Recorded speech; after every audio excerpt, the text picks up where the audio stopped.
옆에 품으시고 부활의 증인으로 이렇게 고백해 보시기 바랍니다. 주님이 사망 권세 이기시고 부활하셨습니다.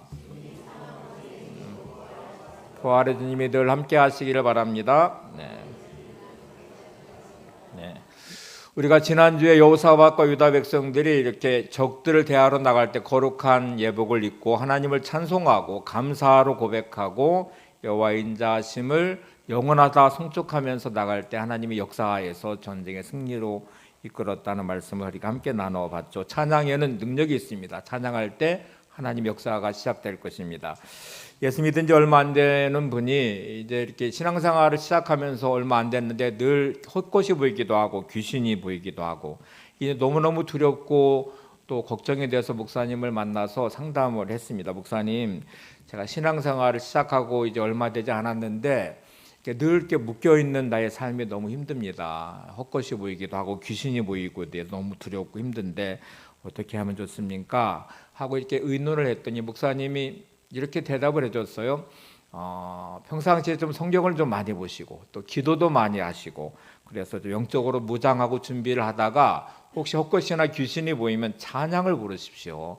찬송에는 능력이 있기 때문에 찬양을 부르면 악한 영이 떠나고 아마 마음도 평안해지고 그럴 것입니다. 이렇게 조언을 해줬습니다. 이 말씀에 따라서 열심히 평상시에 말씀도 열심히 보고 기도도 열심히 하고 이제 그렇게 했는데 어느 날 이제 귀신이 이제 보이기 시작해요. 그래 겁이 덜컥 났는데 목사님 말씀이 생각나서 찬송을 부려야 되겠는데 갑자기 머리가 하얘지면서 찬송의 생각은 안 나고 제가 처음 교회를 등록할 때에 환영해준 찬양이 있는데 너무 그게 가슴에 많이 와닿고 감동이 돼서 이렇게 불쑥 말이 나왔어요. 당신은 사랑받기에 태어난 사람.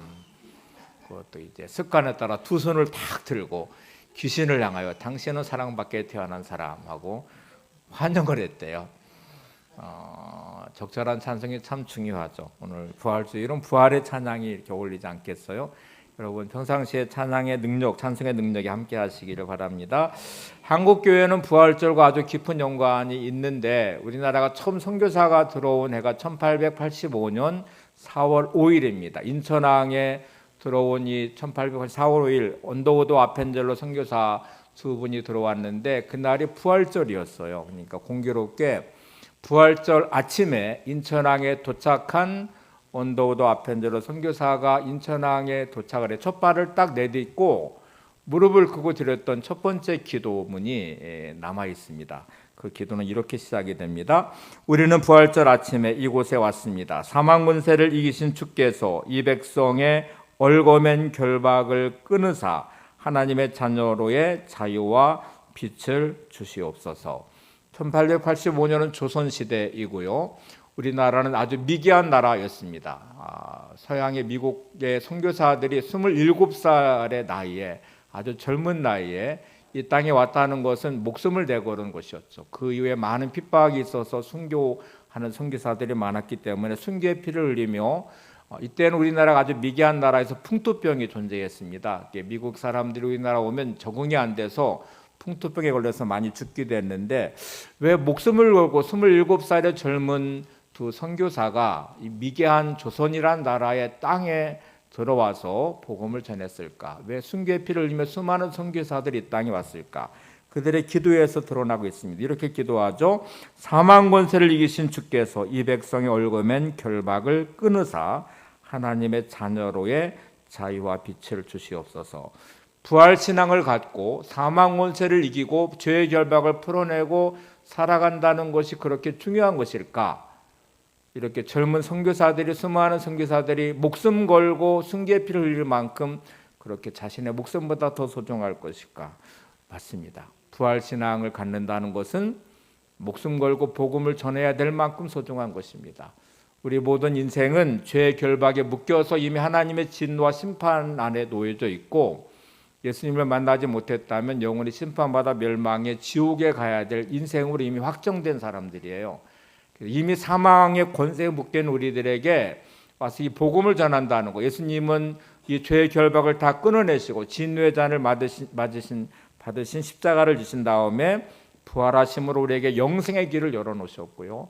우리에게 주님 안에서 부활의 신앙으로 승리하는 길을 열어놓으셨습니다. 성령님이 우리의 인생을 인도하실 것이고 우리 인생의 종착점은 천국이 될 것입니다.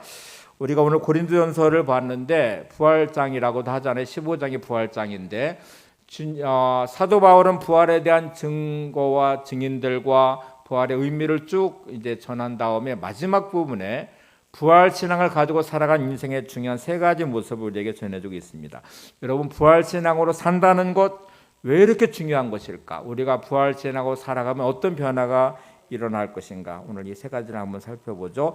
첫 번째, 부활 신앙을 갖는다는 것, 부활 신앙으로 산다는 것은 일단 죽음에 대한 의미가 달라지죠. 죽음이 인생의 끝인 절망이 아니라 승리자의 눈으로 죽음을 바라보기 시작합니다. 부활 신앙을 가지면 모든 인생은 죽음이 끝이에요. 죽음은 인생의 끝이고 절망의 끝자락인데 부활 신앙을 갖는 순간부터 우리는 죽음을 패배자의 눈이 아니라 승리자의 눈으로 보기 시작할 것입니다. 우리 인간의 최대의 원수는 사망입니다.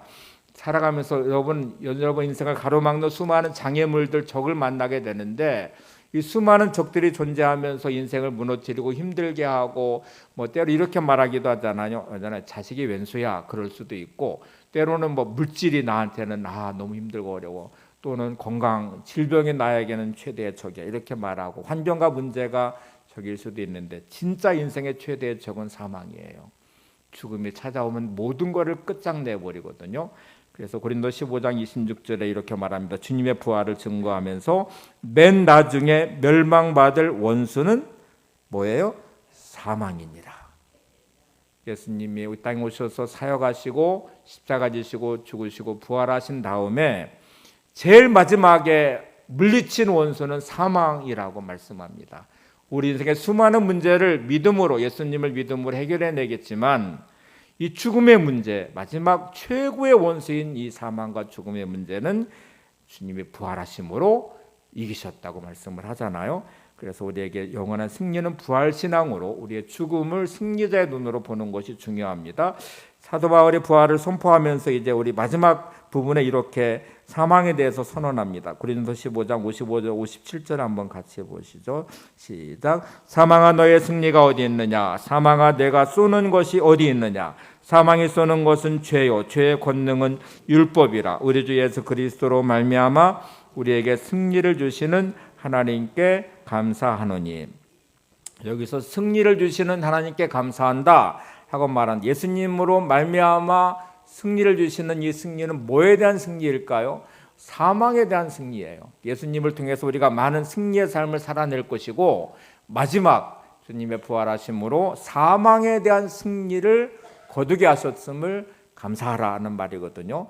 다시 이렇게 표현하면 우리 주 예수 그리스도 때문에 우리로 하여금 죽음을 이기고 승리케 하신 하나님께 감사한다 하는 의미가 될 것입니다. 여러분, 예수님의 부활을 믿으면 죽음은 승리자의 눈으로 바라보는 시각을 갖기 시작합니다. 그리고 믿음으로 우리가 이 땅을 살아가면서 죽음이 끝이 아닌 영생의 길을 열어가는 통로로 이제 고백하게 될 것입니다. 이 땅에 태어난 모든 사람들에게 가장 확실한 게 죽음이라는 것이죠. 살면서 얼마나 불확실함이 많아요. 여러분, 살아가는 인생에 이런 것도 저런 것도 일어날 수 있고 이런 일 저런 일 만날 수 있는데 늘 불확실함 속에 살아가지만 가장 확실한 것, 저도 여러분에게 가장 확실한 것은 반드시 죽는다는 사실이에요. 태어난 모든 인생은 확정되어 있는 가장 필연적인 사실은 죽음이라는 것입니다. 그래서 정확하게 우리가 인생을 표현하면 우리가 산다고 말하지만 정확하게 표현하면 우리는 죽어가고 있는 것이죠.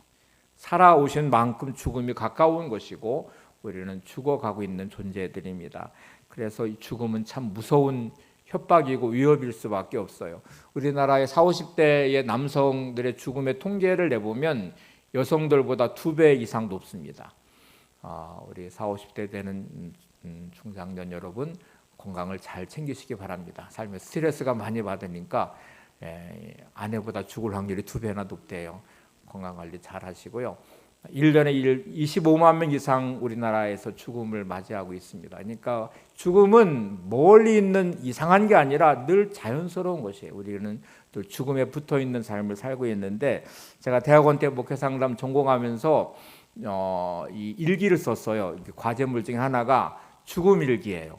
그러니까 저녁이 돼서 하루 일과를 되돌아보면서 이렇게 일기를 써요. 죽음아, 내가 오늘 이렇게 살았어. 죽음이 내 가까이 있는 친구처럼 대화하듯이 죽음은 멀리 있는 게 아니라 죽음을 끌어와서 죽음아 이렇게 부르면서 일기를 써요. 그러면 오늘의 시간에 내가 죽음과 맞닿은 인생의 시간을 살았는데, 그 죽음, 오늘 내가 죽으면 나의 인생은 어떻게 평가되지? 내가 살아온 시간은 어떤 모습일까? 이렇게 좀 성찰하는 일기를 써본 기억이 나거든요. 죽음은 멀리 있는 게 아닙니다. 어떤 분은 그래서 죽음을 깡패와 같다, 강도와 같다는 말로 표현을 했어요. 여러분, 깡패와 강도는 예고하고 오지 않잖아요. 어느 날 갑자기 찾아와서 칼을 들이대고 위협을 합니다. 너 죽어 하면서 위협하면서 있는 거 다 빼앗아 가잖아요. 갑자기 찾아와 칼로 협박하면서 있는 모든 것을 빼앗아가는 깡패와 강도와 같이 죽음은 날마다 우리를 위협합니다. 너는 죽어. 죽음이 찾아오면 우리의 모든 것이 한순간에 끝나버리죠.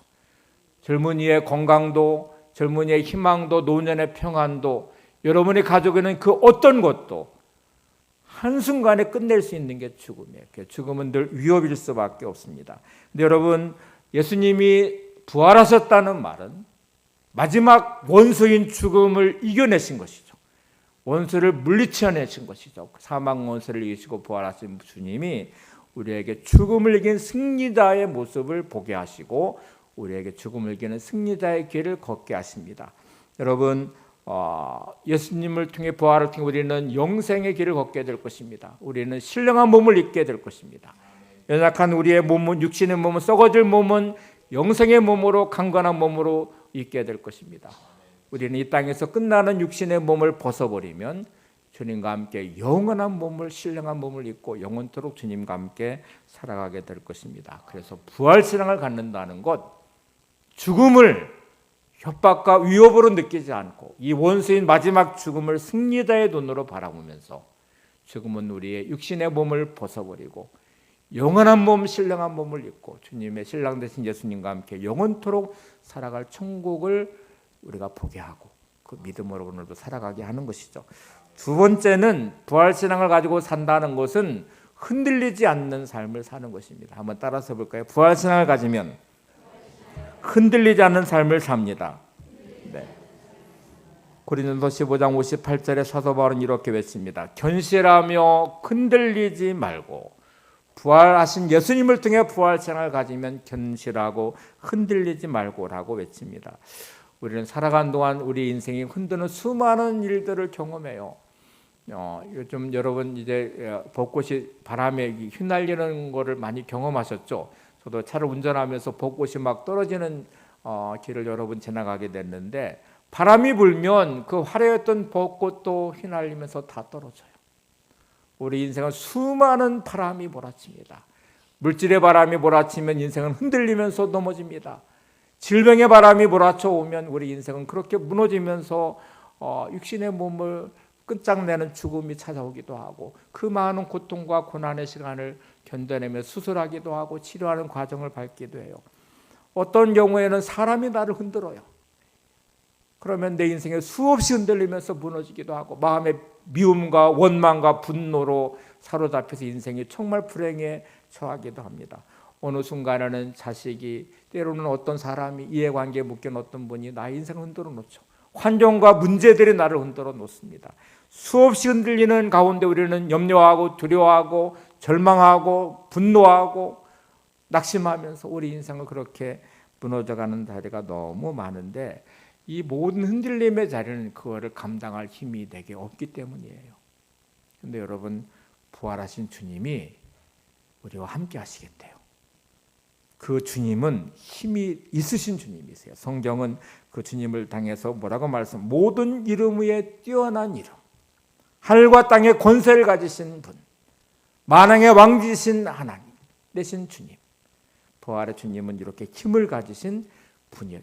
아이들 말로 표현하면 가장 힘이 세신 분, 가장 능력이 많으신 분, 최고이신 분, 짱이신 분, 그것이 예수님이라는 말이죠. 제가 설교 준비하면서 그냥 문득 떠오르는 고등학교 때 기억이 하나 떠올랐어요. 제가 성격이 소극적이고 내성적이어서 나서는 것도 잘 못하고 그러는데 담임 선생님이 저를 아주 그냥 긍휼적이셨는지 충무수련 보내가지고 간부교육 받게 한 다음에 제가 학교 간부가 됐어요. 이게 정말 어울리지 않은 옷을 하나 입었어요. 근데 제가 기억 남는 다른 건 잘 모르겠는데 기억 남는 게 교회에 이제 후배 하나가 있는데 어느 날 저한테 와서 이렇게 말을 해서 형 내일 우리 반에 오면 안 돼요. 그래서 왜? 그랬더니 자기를 괴롭히는 애가 있대요. 완장 좀 차고 좀 왔으면 좋겠대요. 제가 다른 건 다 모르겠는데 그래 알았다 그러고 그 다음에 완장을 차고 그 반에 딱 들어갔어요. 그래서 괴롭히는 애한테 야 너 얘 괴롭히지 마라 딱 한마디인데 그 다음에 이 학교 생활이 편했습니다. 완장의 힘이라는 게 그렇더라고요. 근데 여러분 우리와 함께 하시는 예수님의 힘이 얼마나 대단한지 성령은 하늘과 땅의 권세를 가지셨대요. 하늘에 있는 것들 땅 아래 있는 모든 것들 예수 이름 아래 무릎을 꿇게 하셨대요. 만왕의 왕의 통치자가 되신데 그 주님이 부활하신 다음에 이렇게 우리에게 말씀하십니다. 마태복음 28장 20절을 보실래요? 볼지어다 내가 세상 끝날까지 너희와 항상 함께 있으리라. 부활하신 주님이 어떻게 약속하셨어요? 세상 끝날까지 너희와 항상 함께 있으리라. 옆에 분에게 부활의 주님이 함께 하십니다. 네. 자 여러분, 그래서 사도 바울은 이렇게 외쳐요. 견실하며 흔들리지 말고. 물질 때문에 흔들림이 있는 자리에, 질병 때문에 흔들림이 있는 자리에, 환경과 문제로 인해 흔들림이 있는 자리에, 때로는 자녀 때문에, 어떤 사람 때문에, 어떤 문제 때문에, 누구 때문에 흔들림이 있는 그 수많은 자리에 이렇게 선언하세요. 주님이 나와 함께 하시니까 괜찮아요. 만왕의 왕 되신 주님이, 권세와 힘과 능력이 있으신 주님이 오늘 나와 함께 하시기 때문에 이 문제를 해결해 줄 줄로 제가 믿습니다. 이 문제와 환경 가운데 두려움 없이 제가 믿음으로 살아갈 것입니다. 다윗이 도망자의 긴 시간의 고통의 터널을 지나면서도 이렇게 선언하죠. 여호와가 나의 목자시니 내게 부족함이 없으리로다. 오늘 부활 신앙으로 흔들리지 않는 믿음의 승리자의 삶을 살아가는 삶이 되시기를 바랍니다. 세 번째가 부활 신앙을 가지면 주의 일에 더욱 힘쓰는 자가 된다고 말씀해요. 자, 이 부분이 대단히 중요한데 고린도서 15장 58절을 한번 보시죠. 같이 보겠습니다. 항상 주의 일에 더욱 힘쓰는 자들이 되라. 이는 너희 수고가 주 안에서 헛되지 않은 줄을 알미라. 힘쓰는 것이 인생이에요. 여러분, 내가 살아가는 삶은 힘써야만 되는 삶이에요. 이게 얼마나 지치게 만드는 거예요. 살면서 꿈의 소망이 놀고 먹고 사는 것, 이런 분들이 있더라고요. 아이들 꿈이 뭐냐면 건물주가 되는 것, 새 받아 먹고 사는 것. 심지어 어떤 분들은 나이 많은 어떤 사람과 결혼해도 나 돈 많으면 괜찮아, 이렇게 말하는 분도 있더라고요. 그러니까 여러분, 세상은 힘쓰지 않고 살고 싶어해요. 근데 세상은 날마다 힘쓰며 살아가야 되는데 그 힘쓰임이 지치게 만들고 고단한 인생이 되게 만들어요. 근데 여러분 오늘 그것도 힘든데 주의 일에 또 힘쓰는 자가 되라 이렇게 말하니까 참 부담이 되네요. 근데 여러분 부활신앙은 어떤 변화를 일으키는지를 한번 보실래요? 우리가 누군가를 사랑하기 시작하면 힘쓰는 것이 절대로 지치는 게 아니고요, 행복해집니다. 사랑하면 그를 위해서 내가 뭔가를 할 수 있다는 게 기쁨이고 행복입니다. 사랑하면 그를 위해 하는 것이 지치지 않고 더 나에게 힘을 주게 돼요. 그와 함께 하는 것이, 그를 위해 돈을 쓰면서 행복하고 그를 위해서 뭔가를 하는 것이 행복과 기쁨이에요. 하나님이 우리를 사랑하시기 때문에 독생자 예수님을 이 땅에 보내셨대요. 하나님이 세상을 이처럼 사랑하사 독생자를 주셨으니, 예수님이 저와 여러분을 너무너무 사랑하시기 때문에 십자가에 자신의 목숨을 내주셨어요.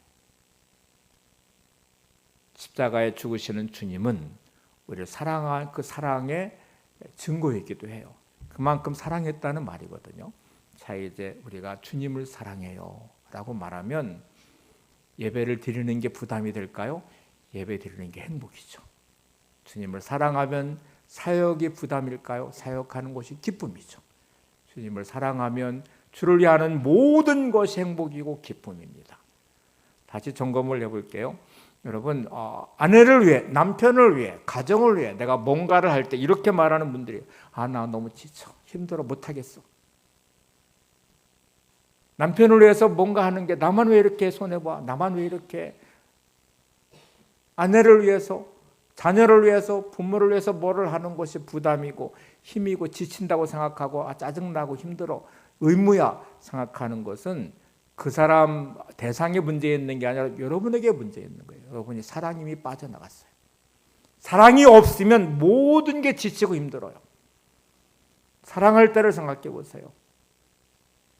자녀를 낳고 아이가 너무너무 사랑스러울 때 아이를 위해 하는 모든 것이 기쁨이에요. 아이의 웃음만 봐도 행복이고, 그리고 재롱 떠는 모습이 나에게 힘을 주고 막 에너지가 있게 만들고 행복하고, 그 아이를 위해 뭔가를 할 수 있다는 기쁨이. 근데 어느 순간부터 짐이 되면 그거는 내 자신의 문제예요. 하나님이 나를 사랑하셔서 독생자를 보내시면서 기뻐하시고, 주님이 나를 사랑하시면서 자신의 목숨을 내주시면서 기뻐하셨는데, 우리는 주님을 위해 하는 어떤 하나도 부담되고 이게 지친다고 말하고, 예배가 부담이 되고, 어느 순간부터 사역이, 나 사역 못하겠어, 난 힘들어, 안 할 거야, 전도하는 게 부담이 되고. 이게 우리의 지금 하나님을 향한 사랑이 뭔가 문제가 생기지 않았어요. 주일에 더욱 힘쓰는 자가 되라 하는 말은 부활생활을 가지면 그 감격과 기쁨과 은혜가 나로 하여금 감동과 기쁨과 은혜로 모든 걸 할 수 있는 힘을 주는 거죠. 여러분, 일상의 삶이 지치고 힘드십니까? 직장생활 하시고 일하시는 게 너무너무 지치고 힘드십니까? 부활생활 가지면 주신 생명으로 가슴팀이 있어요. 여러분, 죽을 고비를 넘긴 사람은요, 맞이하는 그 아침이 너무너무 감동이에요. 살아있다는 것 자체가 감동이에요. 몸이 아파서 일을 못 하시다가 내가 일상의 일터로 나가실 때 보세요. 내가 일할 수 있는 것이 얼마나 기쁨인지. 부활생활 가진 여러분, 이렇게 기도해 보시면 좋겠어요. 여러분의 일터 안에서 기도를 한번 드려보시기 바랍니다. 주님, 저에게 일할 수 있는 일터 주시니 감사합니다. 제가 하는 일에 하나님께 영광이 되게 하옵소서. 여기서 벌어 헌금도 하고 자식들도 키우고 생활도 하니 얼마나 감사한지 모릅니다. 모든 것이 다 주의 일입니다. 주님 도와주세요. 부활신앙은 주신 인생의 생명을 다시 해석해내죠. 죽음도 승리자의 눈으로 바라본다겠죠. 내 일상의 모든 삶이 하나님이 주신 생명으로 살아가는 감동이며 감격일 때 그 모든 것에 의미를 부여해요. 주님의 관점으로 바라보고 모든 것을 주의 일로 받아들일 때 여러분의 일상은 다 주님의 일이 될 것입니다. 여러분, 인생에는 헛수고라는 게 얼마나 많은지 몰라요. 오늘 본문은 이렇게 말하거든요. 항상 주일에 더욱 힘쓰는 자들이더라. 이는 뭐라고 했어요? 너희 수고가 주 안에서 헛되지 않는 줄 알미라. 인생에는 헛수고가 너무 많아요. 여러분이 열심히 뭔가를 했는데 그 결과가 헛수고가 된, 실패된 자리가 얼마나 많아요. 농사 지시는 분들은 봄에 열심히 씨앗을 심고 여름에 수고하고 막 그렇게 정말 최선을 다했는데 불가항적인 일들이 일어나죠. 어느 날 태풍이 막 불어와서, 어느 날 홍수가 일어나서, 어느 때는 가뭄이 너무 심해서 그 모든 수고가 헛수고가 된 허탈함의 가을을 맞이할 때가 있습니다. 우리가 살아가면서 정말 최선을 다 열심히 했는데 그 끝에 헛된 헛수고가 되는 일들도 너무 많이 경험해요. 그런데 오늘 부활의 주님은 우리를 향해 이렇게 말씀하세요. 주 안에서 너희가 하는 모든 일은 결코 헛되지 않을 것이다. 주님 안에서 믿음으로 행하신 여러분의 모든 삶은 반드시 열매를 맺게 될 것입니다. 그 책임을 누가 져주실까요? 주님이 져주셔요. 그래서 주 안에서 헛되지 않는 줄 알미라. 오늘도 이 믿음이 여러분 안에 있기를 바랍니다. 자, 우리가 신앙생활을 하면서 이제 부활신앙이 없는 상태가 되면 어떤 증상이 나타나냐면 과거에 묶여있고 현실에 묶여있고 염려와 두려움에 묶여있고 그리고 연약하고 무능하게 그렇게 무너지는 삶을 살아요. 그리고 냉랭하고 이성적이고 비판적인 삶을 살아요. 부활신앙을 가지면 절대로 가질 수 없는 감정과 마음과 삶의 태도가 이렇게 무너지거든요. 이제 나를 한번 점검해 보셔야 돼요. 오늘 누가복음 24장을 읽었는데 엠마오로 가는 두 제자의 모습을 보시면 주님과 함께 동행했던 제자였었는데 예수님 십자가를 지시는 장면에 두려움을 느끼고 그들은 예루살렘을 떠나서 엠마오로 내려가고 있습니다. 그들은 무능함과 연약함과 그리고 과거에 묶여서 그들의 시간을 보내는 그 순간에 예수님, 부활하신 예수님이 찾아와서 만났는데도 예수님을 알아보지 못했다는 구절이 나오거든요. 누가복음 24장 15절 16절에 보시면 이렇게 해요. 그들이 서로 이야기하며 문의할 때 예수께서 가까이 이르러 그들과 동행하시나 그들의 눈이 가려져서 그인 줄 알아보지 못하거늘. 부활의 능력을 체험하지 못한 사람, 부활생을 가지 못한 사람은 신앙생활을 오래 했는데도 무능력하게 살아가요. 염려와 두려움에 묶여서 살아가요. 그리고 하나님 주님이 함께 하시는데도 보지 못해요. 늘 혼자라고 생각해요. 주님이 영원토록 너희와 함께 있으리라 약속하셨고 오늘도 주님이 우리와 동행하시거든요. 엠마오로 가는 두 제자와 주님이 동행하셨는데 그들의 눈이 가려워져서 보지 못했대요. 두 제자라고 표현했거든요. 제자예요. 예수 믿는 사람인데 나는 분명히 예수 믿는 사람인데 직분도 있는데 예수님을 수십 년 믿었는데 여전히 나는 예수님을 보지 못하고 나 혼자의 삶을 버겁고 힘들게 살아가요. 늘 지쳐 있어요. 그러니 늘 냉랭하고 불평이 많고 비판적이고 부정적이고 그렇게 살아가요. 부활의 주님이 엠마오로 두 제자를 만나서 하신 일이 뭔지 아세요? 말씀을 들려주세요. 그리고 그들의 마음에 불을 붙여주세요. 자, 다음 구절 한번 보실래요? 오늘 본문 누가복음 24장 32절 이렇게 말합니다. 그들이 서로 말하되 길에서 우리에게 말씀하시고 우리에게 성경을 풀어주실 때에 우리 속에서 마음이 뜨겁지 아니하더냐 하고. 여러분, 부활의 주님이 말씀을 전해주실 때 그들의 말씀을 들을 때 어떻게 됐대요? 마음이 뜨겁지 아니하다. 밑에 줄을 보시면 불타다고 되겠습니다. 마음이 불이 타다는 말이에요. 열정이 솟구쳐 오르고 주님 불붙는 마음, 뜨거운 마음을 씌워서 그 열정으로 주님을 보기 시작했고 다시 예루살렘으로 돌아가서 주님의 증인이 되는 모습을 성경은 증언해주고 있거든요. 여러분, 내가 지금 부활 신앙으로, 부활의 증인으로의 삶을 살고 있는지를 점검해 보시면 부활의 주님을 만나셨습니까? 삶의 무기력함에서 벗어날 것입니다. 부활의 주님을 만나셨습니까? 염려와 두려움으로부터 벗어날 것입니다. 인생은 지쳐 힘들어 라고 말하는 것, 부활의 주님을 만나면 열정이 회복될 것이고 불타는 마음으로 감격과 기쁨으로 평강이 넘치는 삶으로 주어진 삶을 살아가게 될 것입니다. 부활의 주님 우리 인생을 바꿔놓으시잖아요. 오늘도 부활의 주님 여러분의 인생을 바꿔놓는 은혜가 있기를 바랍니다. 예수를 믿으면서도 요즘 나는 지쳐 꿈도 없어 희망도 없어. 주님이 내시는 길을 보지 못하니 절망이죠. 주님이 주시는 내일을 보지 못하니 희망이라는 것이 없죠. 오늘도 내게 주어진 삶의 부활의 주님은 나와 동행하시며 내게 있는 장벽의 문제를 풀어주시는 주님을 만나고 경험할 것이고 내일의 길을 열어가시는 희망의 주님을 만날 것이고 그 안에 설 것입니다. 부활의 주님이 하신 또 다른 중요한 것이 있는데 성령을 받으라고 말씀하세요. 요한복음 20장 22절 한번 보실래요? 이 말씀을 하시고 그들을 향하여 숨을 내쉬며 이르시되 성령을 받으라. 부활의 주님 우리에게 뭐를 명령하셔요? 성령을 받으라고 말씀하세요. 그러니까 우리가 성령 충만한 삶을 사는 것이 대단히 중요합니다. 성령을 받으면 어떤 변화가 일어나냐면 꿈을 꾸기 시작합니다. 사도행전 2장 17절을 보세요. 하나님의 말씀하시기를 말세에 내가 내 영을 모든 육체에 부어주리니 너희 자녀들은 예언할 것이요 너희 젊은이들은 환상을 보고 너희 늙은이들은 꿈을 꾸리라. 내 영을 모든 육체에 부어주리니 성령이 임하시면 성령 충만하면 어떤 변화가 일어난대요? 자녀들은 예언한대요. 젊은이들은 환상을 본대요. 늙은이들은 꿈을 꾼대요. 나이가 들어가면서 나타나는 가장 무서운 증상 중에 하나가 꿈이 사라진다는 것입니다. 여러분, 나이 들면 할 수 있는 것들이 적어지고 내 한계에 늘 부딪혀 연약한 육신을 체감하기 시작하고 할 수 있는 일들이 별로 없어지고 그리고 미래에 대해서 기대할 만한 것들이 별로 없어지니 꿈없는 현실을 살아요. 꿈없는 현실을 산 이들 과거 얘기만 해요. 꿈없는 현실을 산 이들 부정적인 사람이 되어버려요.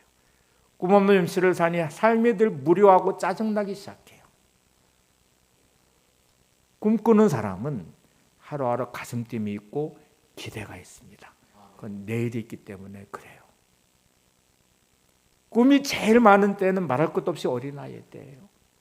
저도 두 아이들을 키워봤지만요, 아이들은 말마다 꿈 이야기를 해요. 고기 먹을 때는 저한테 이렇게 말했죠. 정육점 사장 되겠대요. 태권도 배울 때는 태권도 관장 되겠대요. 어느 날 막 대통령도 된다겠다가 막 장군도 된다겠다가 과학자가 된다겠다가 날마다 꿈 이야기만 해요. 허황된 것 같지만 아이들의 특징은 꿈을 이야기한다는 거예요. 근데 여러분, 나이 들어가면서 20대만 돼도 현실에 묶여버려요. 그 짓눌리기 시작해서 꿈이 없어져요. 나이 들어가면 갈수록 꿈이 사라져요. 근데 여러분, 성령의 역사는 꿈의 사람이 되게 한대요. 오늘을 살면서 내일을 꿈꾸고 이 땅을 살아가면서 영생을 바라보고 하나님 나라의 꿈을 이야기하기 시작합니다. 여러분, 꿈의 사람이 되시기 바랍니다. 부활의 주님을 만나는 게 얼마나 중요한지. 여호수아 14장에 보면 갈렙이라는 사람이 나오잖아요. 갈렙의 인생의 특징을 하나님의 영이, 여호와의 영이 임하시니라고 말하면서 한 사건을 우리한테 소개합니다. 84세의 나이에 여호수아에게 와서 이렇게 말합니다. 이 산지를 내게 주소서. 44년 전에 열두 정탐꾼이 가나안을 정탐하고 났을 때 이스라엘이 왜 무너졌냐면 가나안 땅에 아낙 자손이 있는 것을 보면서 두려워하고 무너졌거든요. 그 아낙 자손이 사는 땅이 헤브론 땅이에요. 가나안 40년이 지나서 가나안을 정복하면서 주변에 많은 땅을 정복했는데 정복하지 못한 땅이 이 헤브론 땅, 아낙 자손이 살고 있는 그 땅이 아직도 남아 있었어요. 그런데 여호수아가 간 갈렙이 84세의 나이에 그 헤브론 땅을 달래요. 84세의 노인이 이 산지를 내게 달래요. 주면 내가 그 땅을 정복하겠대요. 그는 여전히 꿈을 꾸고 있습니다. 여호와의 영이 그와 함께 할 때 꿈의 사람이 됐어요. 여러분, 현실 앞에 무너지지 마시고 꿈의 사람이 되시기를 바랍니다. 성령 충만한 사도 바울은 예루살렘에 재판을 받은 죄수의 몸에 있을 때에 그는 사명에 대해서 이렇게 외치는 장면이 나와요. 사도행전 20장 24절을 보실래요? 내가 달려갈 길과 주 예수께 받은 사명 곧 하나님의 은혜의 복음을 증언하는 일을 마치려 하면은 나의 생명조차 조금도 귀한 것으로 여기지 아니하노라. 성령 충만한 사도 바울, 죄인의 모에 붙잡혀서 재판을 받고 있는, 사람들이 볼 때는 희망 없어 보이는 그 인생의 그 모습 안에서 그런 나의 달려갈 길과 주 예수께 받은 사명 곧 주의 은혜의 복음을 증언하는 일에는 나의 생명을 조금도 귀한 것으로 여기지 않는다. 자신의 사명 붙잡고 마지막 생명을 다해 이 사명 감당하기를 소망하고 있죠. 이런 고백도 합니다. 로마서 8장 18절에 현재 고난은 장차 나타날 영광과 비교할 수 없다. 고린도서 4장 8절에 보시면 사방으로 우겨쌈을 당하여도 쌓이지 않고 답답한 일을 당하여도 낙심하지 않는다. 여러분, 부활신앙이라는 게 왜 이렇게 중요할까요? 우리 현실에 무너지지 않게 우리를 세울 것입니다. 현실에 좌절하지 않고 꿈의 사람이 될 것입니다. 열정의 사람이 될 것입니다. 사명의 사람이 될 것입니다. 여러분, 오늘 부활신앙으로 다시 한번 새로워진 은혜가 있기를 바랍니다. 주님의 부활이 나의 희망을 노래하는 자리가 되시기를 바랍니다. 희망의 속삭임이라면 시가 있는데 소개를 좀 해드리고 마치려고 그래요. 여기에 등장하는 8개의 단어들이 있습니다. 내 손에 펜 한 자루, 내 입에 따뜻한 말 한마디, 내 발에 신발 한 켤레, 눈에 눈물 흐르는 눈물, 내 귀에 작은 소리, 내 코에가 향기, 내 곁에 좋은 친구 한 사람, 내 가슴에 사랑 하나. 그 어떤 것도 대단한 것이 없어요. 이 작은 것 하나가 나의 희망의 속삭임이고 희망을 노래하는 근거가 됩니다. 한번 같이 볼까요? 같이 화면에서 같이 읽겠습니다. 시작. 내 손에 펜이 한 자루 있다면 그것은 희망입니다. 그 펜으로 글을 쓸 수 있고 그림을 그릴 수도 있고 편지도 쓸 수 있으니까요. 내 입에 따뜻한 말 한마디 담겨 있다면 그것은 희망입니다. 그 말로 남을 위로할 수 있고 격려할 수 있고 기뻐할 수 있으니까요. 내 발에 신발 한 켤레가 신겨져 있다면 그것은 희망입니다. 그 발로 집으로 갈 수 있고 일터로 갈 수도 있고 여행을 떠날 수 있으니까요. 눈에 눈물이 흐르고 있다면 그것은 희망입니다. 그 눈물로 가난과 슬픔으로 지친 이들의 아픔을 씻어낼 수 있으니까요. 내 귀에 작은 소리 들려온다면 그것은 희망입니다. 나에게 꼭 필요한 말과 아름다운 음악과 자연의 속삭임을 들을 수 있으니까요. 내 코가 향기를 맡는다면 그것은 희망입니다. 은은한 꽃향기와 군침 도는 음식 냄새와 사랑하는 이의 채취를 느낄 수 있으니까요. 내 곁에 좋은 친구 한 사람 있다면 그것은 희망입니다. 그 친구에게 내 마음을 털어놓을 수 있고 지칠 때 기댈 수 있고 따뜻한 위로도 받을 수 있으니까요. 내 가슴에 사랑 하나 있다면 그것은 희망입니다. 사랑 그 자체만으로도 우리 모두에게 희망의 메시지를 남겨주니까요. 여러분 8가지 등장하는 단어는 결코 큰 것이 아니죠. 대단한 것도 아니죠.